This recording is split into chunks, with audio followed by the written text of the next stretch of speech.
እሺ አፈቅርሃለሁ እስክትልህ ድረስ እየጠበክ ነው። ትልቁ ችግር ይሄ ነው።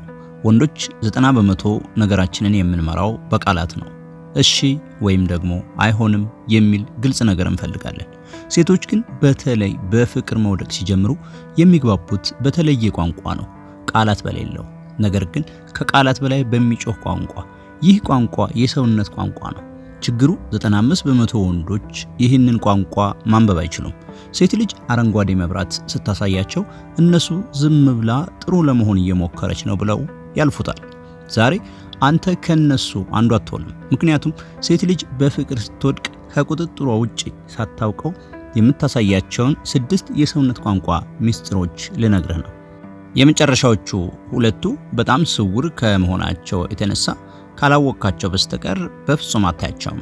አብረኸኝ ቆይ።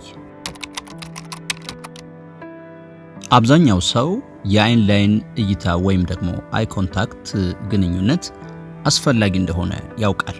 ትኩር ብላ ካየች ትፈልጋለች ይላሉ። ይህ ግማሽ እውነት ነው። እንዴት እንደተመለከተች ነው ዋናው ነገር። ፍላጎት የሌላት ሴት ወይ በፍጹም አታይህም ወይ ደግሞ በጓደኝነት ስሜት አይንህን ምንም ስሜት በሌለው እይታ ፊት ለፊት ታያለች። በፍቅር መውደቅ የጀመረች ሴት ግን አእምሮዋ በሁለት ስሜት ይከፈላል። አንደኛው ወደ አንተ የመሳብ ስሜት፣ ሁለተኛው ተጋላጭ የመሆን ፍርሃት። ይህ ውስጣዊ ግጭት በሰውነት ቋንቋዋ ሲተረጎም የተሰበረ የአይን ግንኙነት ወይም ደግሞ the interrupted gaze ይባላል። ይህ እንዴት ነው የሚሰራው ካልክ፣ እሷ ትመለከታለች፣ አንተ ስታያት ወዲያው አይኗን ትሰብራለች ወይም ትመልሳለች። ግን ሚስጥሩ ያለው እዚህ ጋር ነው። አይኗን ከሰበረች በኋላ ወዴት እንደተመለከተች አስተውል።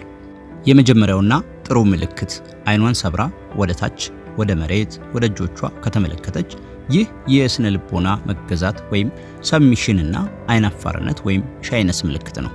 አየኸኝ ተያዙ የሚል ምልክት ነው።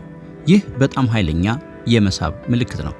ሁለተኛው አይኗን ሰብራ ወደ ጎን ወይም ደግሞ ወደ ላይ፣ ወደ ሰዓቷ ሊሆን ይችላል፣ ቤት ውስጥ ከሆነች ወደ በሩ ሊሆን ይችላል ከተመለከተች ይህ የመሰልቸት ወይም ደግሞ የሐሳብ መበታተን ምልክት ነው።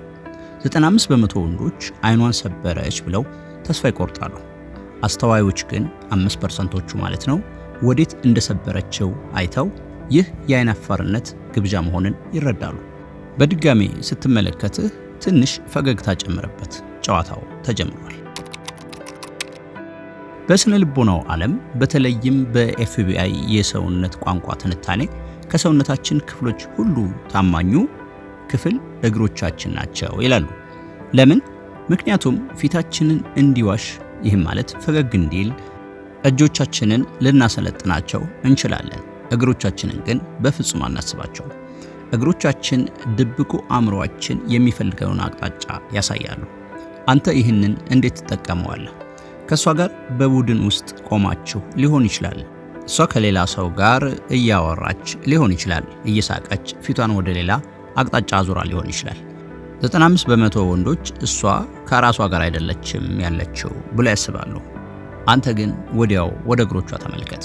የሰውነቷ የላኛው ክፍልና ፊቷ ወደ ሌላ ሰው ቢያመለክትም የእግሮቿ ጫፍ አንተ ወዳለህበት አቅጣጫ ኮምፓስ መስለው ከዞሩ ጨዋታው አልቋል።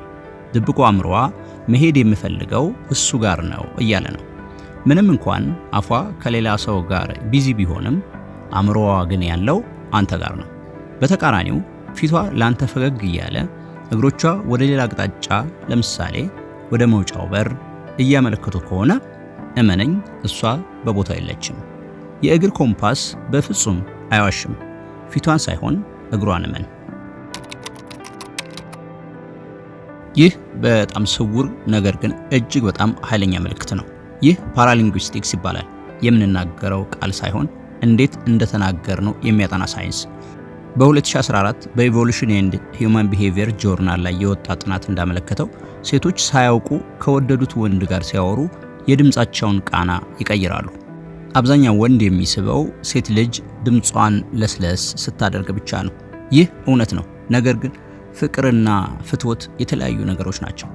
እኛ የምንፈልገው ምልክት ይሄ ነው፣ የድምጽ መመሳሰል ወይም ቮካል ሚረሪንግ።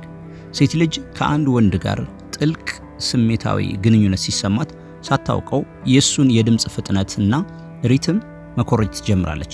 ለምሳሌ አንተ በጣም በዝግታና በተረጋጋ ድምጽ የምታወራ ሰው ከሆንክ እሷ መጀመሪያ ላይ በፍጥነትና በከፍተኛ ኃይል ብታወራም ካንተ ጋር ጊዜ ማሳለፍ ስትጀምር ግን ሳታውቀው ያንተን ዝግታና መረጋጋት ትጋራለች። በተቃራኒው አንተ ፈጣን ተናጋሪ ከሆንክ እሷም ካንተ ጋር ለመድረስ ትፈጥናለች። ይህ ለምን ይከሰታል ካልክ በስነ ልቦና ራፖርት ወይም የመጀመሪያ ግንኙነት ለመፍጠር የሚደረግ ጥረት ነው። እኔና አንተ አንድ ነን፣ እየተግባባን ነው የሚል ድብቅና ስውር መልእክት ነው። እሷ ከጓደኞቿ ጋር ስታወራበት የነበረውን የድምጽ ቃናና ፍጥነት ካንተ ጋር ስታወራ ካለው ጋር አወዳደር። ልዩነቱ ላንተ ብቻ የተላከ ሚስጥራዊ መልእክት ነው። ሁሉም ሰው የግል የኃይል መስክ ወይም ፐርሰናል ስፔስ በብል አለው። አንትሮፖሎጂስቱ ኤድዋርድ ቲ ሆል እንዳስቀመጠው ከማናውቀው ሰው ጋር የህዝብ ርቀት ወይም ደግሞ ፐብሊክ ስፔስ እንጠብቃለን። ከጓደኛችን ጋር ማህበራዊ ርቀትን፣ ለቅርብ ሰዎች ደግሞ የግል ርቀትና የጥልቅ ርቀት እንፈቅዳለን። ጓደኛ የሆነች ሴት ይህንን የግል ርቀት ታከብራለች። በፍቅር መውደቅ የጀመረች ሴት ግን ይህንን ህግ ትጥሳለች። ግን 95% ወንዶች የሚስቱት ነጥብ ይህንን ነው። እሷ ወረራ የምትፈጽመው በግልጽ አይደለም። እሷ የምትጠቀመው የማመካኛ ስልቶችን ነው። ለምሳሌ አብራችሁ ተቀምጣችኋል። ስልክን አውጥተህ የሆነ ነገር እያየህ ነው። እሷ ምን እያየህ ነው ብላ አንተ ስልኩን እንድታሳያት ከመጠበቅ ይልቅ እሷ ራሷ ወደ አንተ በጣም ትቀርባለች፣ ወደ ጥልቅ ርቀትህ ትገባለች። ስልኩን አብራ ለማየት ማለት ነው። ወይም ደግሞ ጠረጴዛ ላይ ያለን ዕቃ ለመውሰድ ቀላሉ መንገድ በሌላ በኩል መውሰድ ሲገባት እሷ ግን በአንተ በኩል አልፋ ይቅርታ እያለች እጇ ወይም ደግሞ ሰውነቷ በአጋጣሚ እንዲነካ ታደርጋለች። እሷ የምታደርገው ነገር ምክንያት ያለው ይመስላል። ስልኩን ማየት ወይም ዕቃ መውሰድ ሊሆን ይችላል። ነገር ግን እውነተኛው ዓላማ ያንን የግል ርቀት ጥሶ መግባትና ያንተ ምላሽ ማየት ነው። ስትቀርብህ ወደ ኋላ የምትሸሽ ከሆነ ፍላጎት የለህም ብላ ታስባለች። እዛው ከጸናህ ግን መንገዱ ክፍት ነው የሚል መልእክት ታገኛለች። ይህ የእናታዊ ወይም ነርቸሪንግ ስሜትና የመሳብ ስሜት ሲገናኙ የሚፈጠር ነው። ጓደኛህ ሸሚዝህ ላይ ቆሻሻ ብታይ ሸሚዝህ ላይ የሆነ ነገር አለ ብላ ትነግርሃለች። በፍቅር መውደቅ የጀመረች ሴት ግን አትነግርህም።